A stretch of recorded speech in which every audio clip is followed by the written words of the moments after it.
श्रीमद् रामायणम्।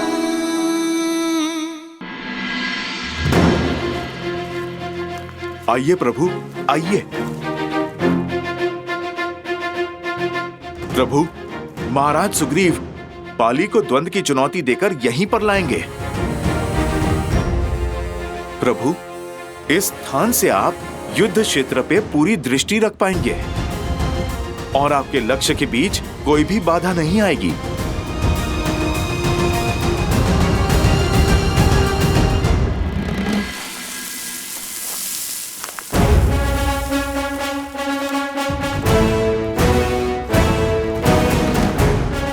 बाले,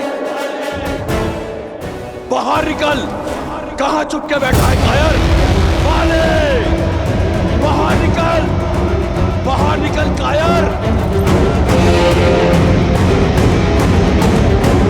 बाले, सुग्रीव।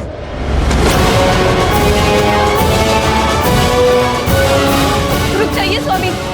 मूर्ख मत बनो तारा। आज मृग स्वयं सिंह की गुफा में आया है। छोड़ो।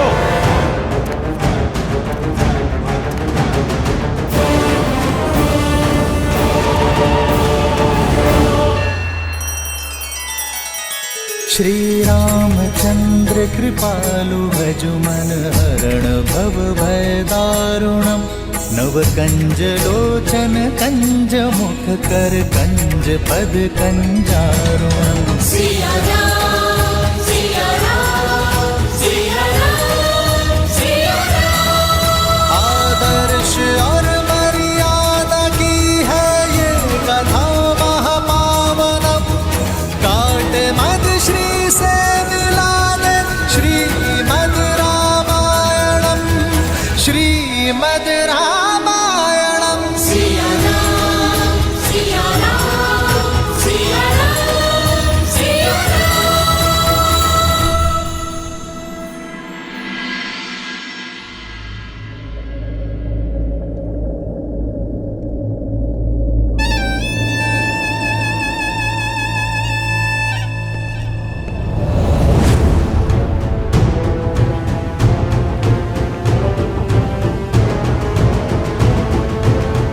पिताश्री, आपसे आज्ञा चाहिए। स्पष्ट रूप से आपसे एक बात करने के लिए। प्रश्न ये है कि जो मेरे समक्ष खड़े होकर मुझसे बात करना चाहता है, क्या वो मेरा पुत्र है या लंका का युवराज? युवराज नहीं पिताश्री, आज यहां एक पुत्र अपने पिता से अपने मन की बात करने के लिए आया है। तो निर्भय होकर कहो। अब जब से सीता को लंका लेकर आए, माता अति चिंतित रहती है। पर स्त्री को लेकर आपके भीतर बढ़ रही इच्छाएं, आपका अपने ज्ञान के गर्भगृह को स्वयं जलाकर भस्म कर देना, इससे माता का भय और बढ़ रहा है। क्या कहा तुम्हारी माता ने? कि आग जब दीपक की बाती को पकड़ लेती है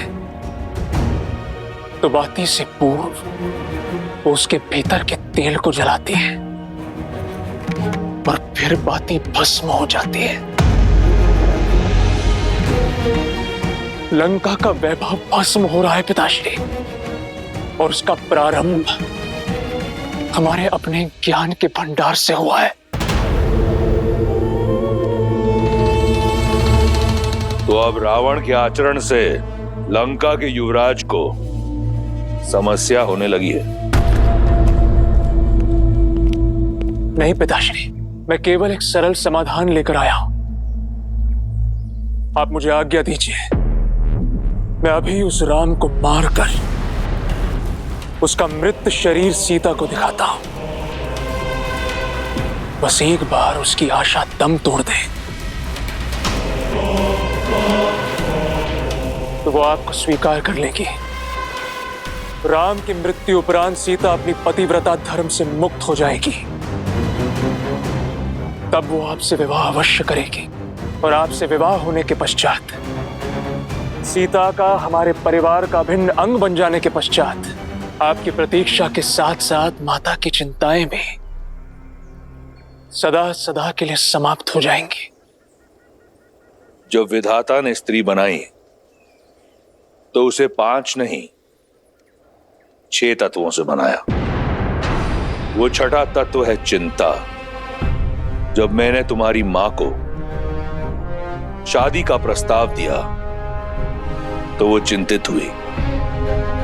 जब मैंने शनि को बंदी बनाया तो वो चिंतित हुई। जब मैं सीता के स्वयंवर में गया वो चिंतित हुई। जब मैंने विद्युत जीवा को मारने का निश्चय किया वो चिंतित हुई। और आज जब मैं सीता को हर कर लाया हूं वो चिंतित हुई। स्त्रियां क्षण भर में दिल का ताड़ बना देती हैं। क्या तुम्हें क्षण भर के लिए भी लगता है कि मैं उस वनवासी से भयभीत हूं? जब मेरे पास कुछ भी नहीं था मैं तब भी भयभीत नहीं था। यदि मैं चाहता तो उस राम का वध उस वन में एक क्षण में कर देता, परंतु जो योजना मैंने बनाई है उसके अनुसार राम का जीवन मृत्यु से कई दुखदाई होगा। दीपक स्त्रियां जलाती हैं और हम जैसे योद्धा अपने शत्रुओं की चिताएं जलाते हैं। युवराज हूं मैं लंका का और इस सत्य से भली भांति अवगत हूं कि लंका को स्त्रियों की चिंताओं ने नहीं, अभी तो हम पुरुषों के प्रबल भुजाओं और शौर्य ने बनाया है।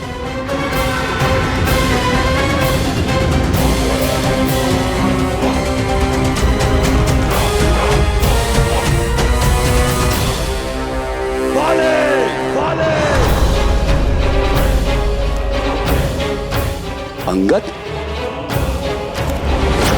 रुकिए प्रभु, ये कुमार अंगद हैं, बाली के पुत्र।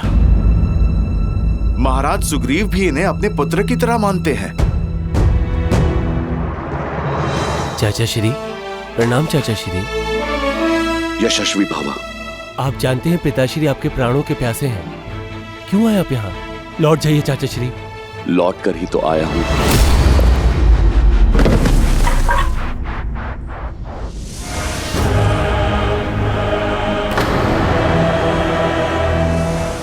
और सीधा उस काल के पास जाएगा जहां से कोई नहीं लौटता।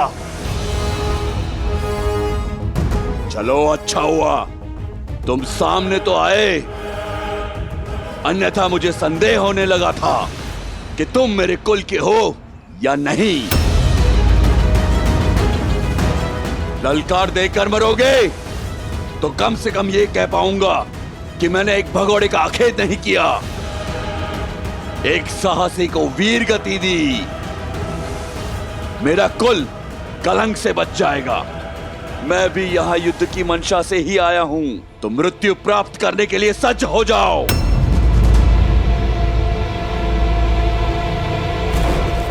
भागता कहां है कायर? आज तेरा अंत निश्चित है।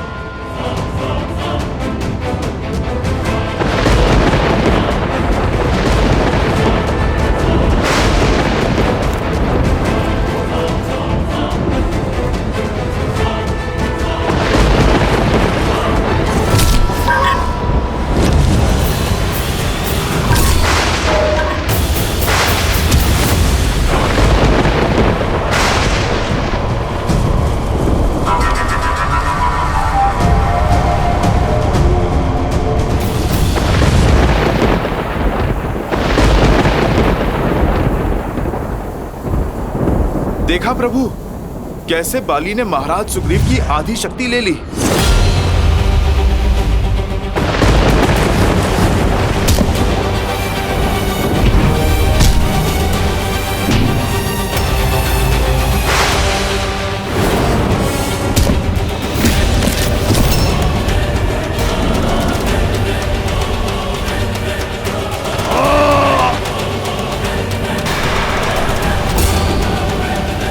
बस इतना ही। बल लगाओ चित्कार में कायर, और चीखो। तुम्हारी मृत्यु से अधिक प्रसन्नता मुझे तुम्हारी ये पीड़ा देखकर हो रही है। चाहूं तो मैं तुम्हें अभी तिनके की भांति मसल सकता हूं, किंतु मैं ऐसा करूंगा नहीं। जाओ, दूषक की भांति जाकर छिप जाओ अपने बिल में।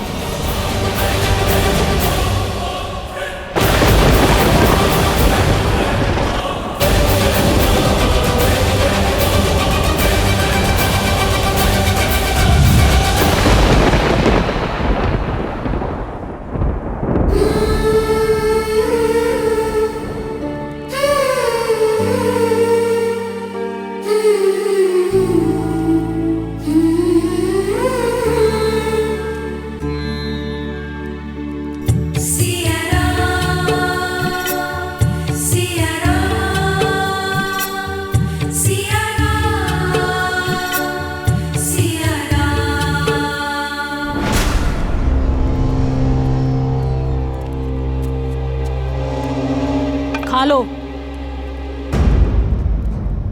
मरना तो है ही, भूखी रहकर क्यों? जब तक दशानन प्रसन्न है खा लो, और यदि दशानन रुष्ट हो गए तो ना भोजन मिलेगा और ना जल, और ना ही जिसके नाम की तुम रट लगा के बैठी हो वो राम कभी आएगा। लंका अवश्य सोने की बनी है, पर मकड़ी के पाश की भांति है। रहस्यों का पिटारा है ये लंका। जन्म यहाँ लिया, जीवन यहाँ बिताया, और हमें भी नहीं पता कि ये लंका कितनी बड़ी है और इसमें कितना रहस्य छुपा है। यदि तुम्हारा राम तैरते डूबते यहाँ तक आ भी गया तब भी तुम्हें खोज नहीं पाएगा। वो दशों लोकों के स्वामी लंकापति महाराज दशानन पधार रहे हैं।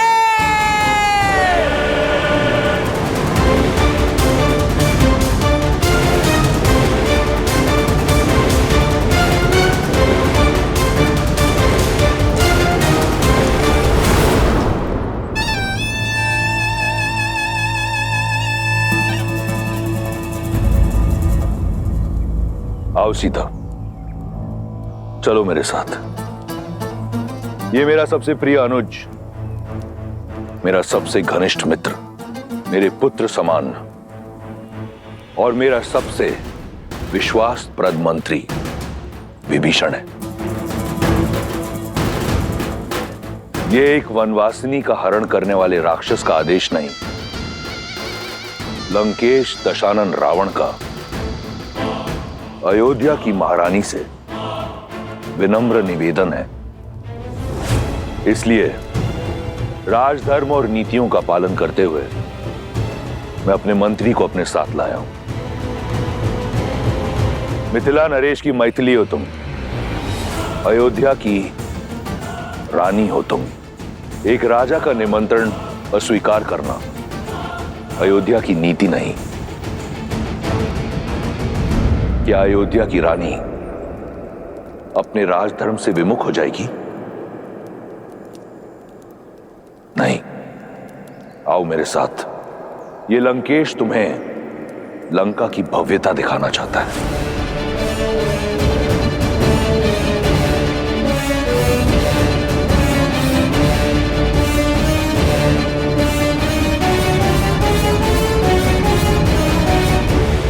चलो।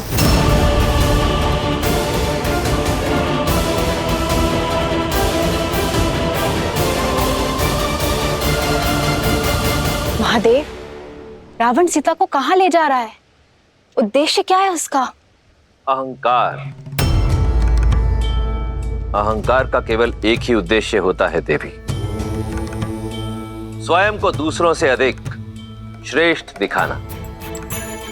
और रावण का प्रत्येक कर्म देवी सीता के समक्ष स्वयं को श्री राम से अधिक योग्य सिद्ध करने का प्रयास ही तो है, जिसमें वो सफल नहीं होगा। क्योंकि मन में मैल लेकर अनुचित कर्म करने का कितना भी प्रयास किया जाए, उसका फल कभी उचित नहीं होता। रही बात देवी सीता की, तो मिथिला से मिले संस्कार और अयोध्या की गरिमा को अपने आंचल में लपेटे प्रभु श्री राम से मिले प्रेम के बल के सहारे देवी सीता हर बाधा को पार कर जाएंगी। एक बात समझ नहीं आई महादेव, जिस राम नाम के सहारे सीता अयोध्या के राज धर्म का मान रखने के लिए रावण जैसे महापापी के साथ जा रही हैं, वही मर्यादा के पर्याय श्री राम ने अपना मित्र धर्म क्यों नहीं निभाया? बाली को मारने का वचन पूर्ण क्यों नहीं किया? मूक दर्शक बन सुग्रीव की व्यथा देखते रहे। क्यों महादेव, क्यों? देवी अत्यंत व्यथित प्रतीत होती हैं। मर्यादा पुरुषोत्तम है श्री राम, और मर्यादा पुरुषोत्तम की मर्यादा पर कभी संदेह नहीं करते देवी। श्री राम जो भी करते हैं उसके पीछे सदैव एक बड़ा उद्देश्य छिपा होता है। सुग्रीव की सहायता क्यों नहीं की, इसका उत्तर भी शीघ्र मिल जाएगा।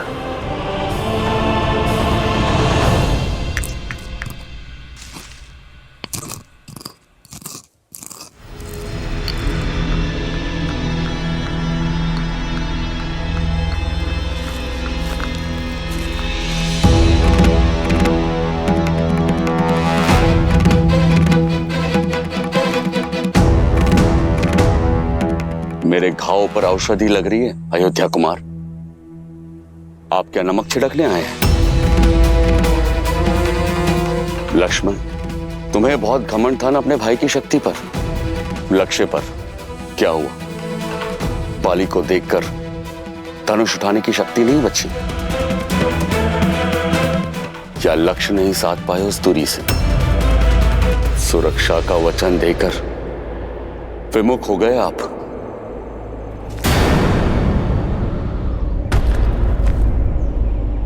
पर आपका भी क्या दोष, बाली के बल से बड़े बड़े योद्धा भी भयभीत हो जाते हैं।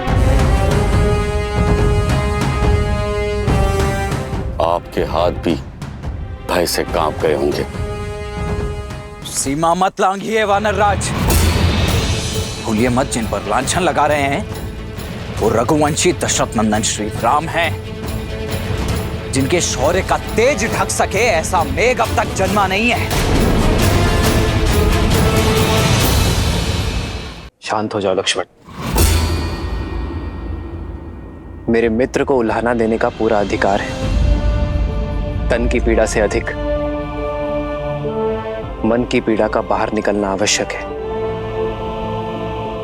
धैर्य रखिए महाराज, जिनका जन्म ही उद्देश्य पूर्ति के लिए हुआ है वो बिना उद्देश्य कुछ नहीं करेंगे। महाराज, यदि प्रभु ने बाण नहीं चलाया तो उसका कोई कारण अवश्य होगा। क्या कारण होगा हनुमान? और अब क्या मैं अपने मन की व्यथा तक नहीं कह सकता?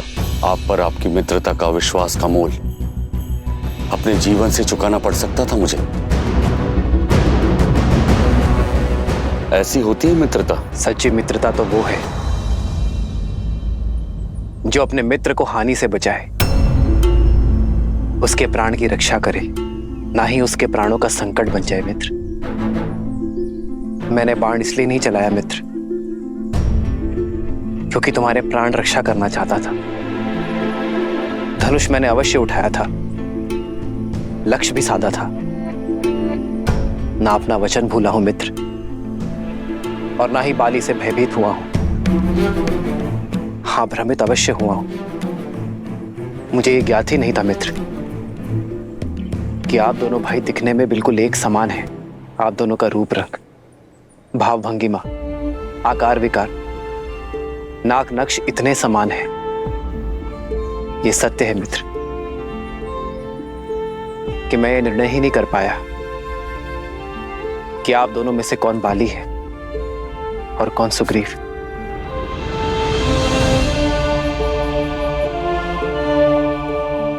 भय था मुझे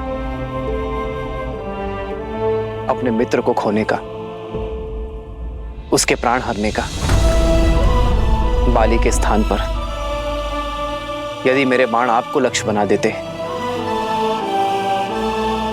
तो मैं स्वयं को कभी क्षमा नहीं कर पाता मित्र।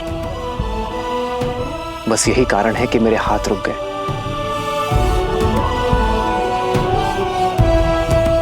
आपके दुख का आभास है मुझे मित्र। मेरे कारण आपके तन और मन को जो पीड़ा सहनी पड़ी है, उसके लिए मैं क्षमा प्रार्थी हूं मित्र।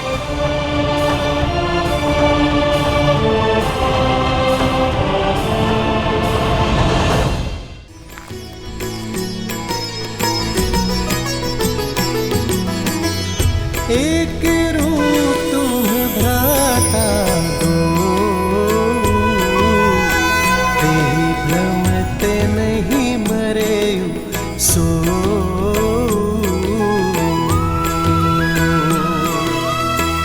कर पर सासु ग्रीव शरीरा, तनु भाकुलिस गई सब पीरा।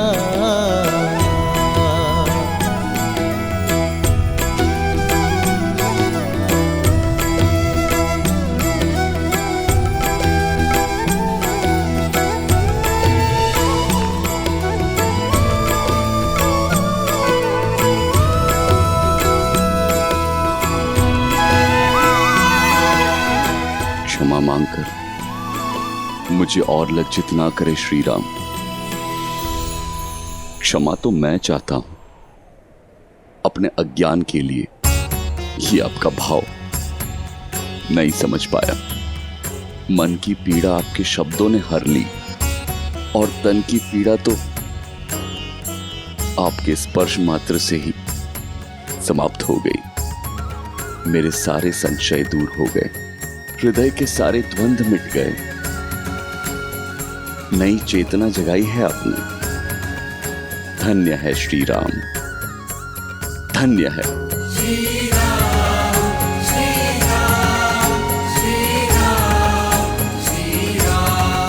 बताइए क्या आदेश है मेरे लिए? मित्र, आप बाली को पुनः युद्ध के लिए ललकारेंगे।